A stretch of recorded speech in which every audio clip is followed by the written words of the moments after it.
అధ్యక్ష, మీకు ప్రత్యేకించి ధన్యవాదాలు అధ్యక్ష. గౌరవ ముఖ్యమంత్రి గారు ప్రవేశపెట్టినటువంటి తీర్మానాన్ని బలపరుస్తూ గౌరవ సోదరిమణి లాస్య నందిత గారు మరణించడం అనేది చాలా బాధాకరమైనటువంటి అంశం అధ్యక్ష. వారి యొక్క తండ్రి గారు అయినటువంటి సాయన్న గారు 1994లో ఇద్దరం ఒకటేసారి శాసనసభకు రావడం, అప్పటి నుంచి కంటిన్యూగా మరి శాసనసభలో మేము ఉన్నటువంటి సందర్భం అధ్యక్ష. వారు మృదు స్వభావి. సాయన్న గారి జీవితం ఎట్లుందంటే అధ్యక్ష, కంటోన్మెంట్ అంటే సాయన్న, సాయన్న అంటే కంటోన్మెంట్ అనే విధంగా ఆ నియోజకవర్గానికి ఎనలేని సేవలు చేసి, వారి ఆరోగ్యం బాగలేకపోయినా కానీ, వారికి నడవనీక రాకపోయినా కానీ ఆ తపన, ఆవేదన, బాధ ఎప్పుడు ఆ ప్రజల మధ్యలో ఉండాలనేటువంటిది. అయితే అక్కడ ఉన్నటువంటి అనేకమైనటువంటి సమస్యల విషయంలో కూడా నిరంతరంగా పాటుపడుతున్నటువంటి వ్యక్తి అధ్యక్ష. బట్ విధిరాత మనం చేసేది ఏమి ఉండదు కాబట్టి వారు మరణించడం, మరి తద్వారా వాళ్ళ అమ్మాయికి రాజకీయంలో ఇంట్రెస్ట్. వారికి ముగ్గురు కూతుర్లు అధ్యక్ష, అబ్బాయిలు లేరు, ముగ్గురు కూతుర్లే. వారు ఎప్పుడు కూడా సాయన్న గారి ఆరోగ్యం బాగాలేదు కాబట్టి నిరంతరంగా వారింబడే ఉంటుండే. అంటే సెక్రటరీకి వచ్చినా, అధికారుల దగ్గరికి వెళ్ళినా, ప్రభుత్వం దగ్గరికి వచ్చినా, అదేవిధంగా ప్రజల దగ్గర పోయినా సపోర్ట్గా బిడ్డలు ఉంటుండే. బట్ 2016లో మరి వారి అమ్మాయికి కవాడిగూడ కార్పొరేటర్, ఎందుకంటే ఒకప్పుడు దోమలు కూడా అని ఉండే అధ్యక్ష ఆ డివిజన్.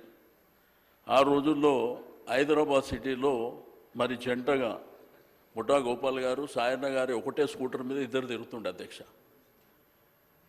మరి ఆ రోజు జవహర్ నగర్ కార్పొరేటర్గా గోపాల్ గారు గెలిచారు, వీరేమో ఓడిపోయారు.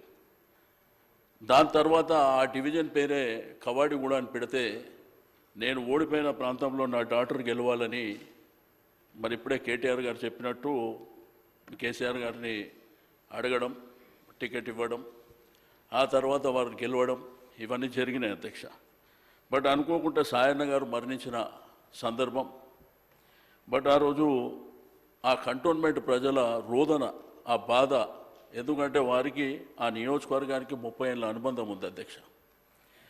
ఆ తర్వాత పార్టీ నిర్ణయం తీసుకొని వారి యొక్క అమ్మాయికి టికెట్ ఇవ్వడం. ఆ యొక్క అమ్మాయికి టికెట్ ఇచ్చినప్పుడు ఇన్ఛార్జిగా నేనే ఉన్నా అధ్యక్ష. రెండవది, నేను కంటోన్మెంట్ ఓటర్ని. అంటే నేను ఇన్నిసార్లు 6 సార్లు గెలిచినా కానీ ఓటర్ కంటోన్మెంటే. కాబట్టి అక్కడ నిరంతరంగా ఆ అమ్మాయి గెలుపు కోసం పార్టీ ఇచ్చిన ఆదేశాల అనుసారం నిరంతరం, అంటే ఒకవైపున నేను పోటీ చేస్తున్నా, రెండో వైపున అమ్మాయి పోటీ చేస్తున్నప్పటికీ మరి నేను ఆ 2 కాన్స్టిట్యున్సీలు కూడా చూసుకోవడం జరిగింది అధ్యక్ష. బట్ అన్ఫార్చునేట్ ఆ అమ్మాయి గెలిచి 2 మాసాల 20 రోజులు కొత్త ప్రభుత్వం వచ్చిన తర్వాత ఫస్ట్ శాసనసభలో అమ్మాయి ప్రమాణ స్వీకారం చేయడం, మొదటి శాసనసభలో ఇక్కడ ఉండడం మనందరికీ తెలిసిందే. బట్ అనుకోకుండా అర్లీ అవర్స్లో యాక్సిడెంట్, ఓఆర్ఆర్ మీద యాక్సిడెంట్ జరగడం. నాకు పొద్దున్నే కాల్ వచ్చింది అధ్యక్ష, ఇట్లా జరిగిందని. నేను వెంటనే వాళ్ళ సిస్టర్ నివేదిత ఫోన్ చేస్తే, ఆ అమ్మాయి అంకుల్ ఇట్లా జరిగింది అంకుల్ అని చెప్పినారు. వెంటనే హరీష్ రావు గారు ఆ సంగారెడ్డి హాస్పిటల్కు వెళ్ళి అవన్నీ కార్యక్రమాల దగ్గర అధ్యక్ష. ఇది మానవ సమాజంలో జరిగేటువంటి ఇది ఉన్నప్పటికీ మనిషి జీవితం పుట్టడం, జననం, మరణం అనేది సర్వసాధారణమైనప్పటికీ ఆ కుటుంబానికి మాత్రం తీరని అన్యాయమే జరిగింది అధ్యక్ష.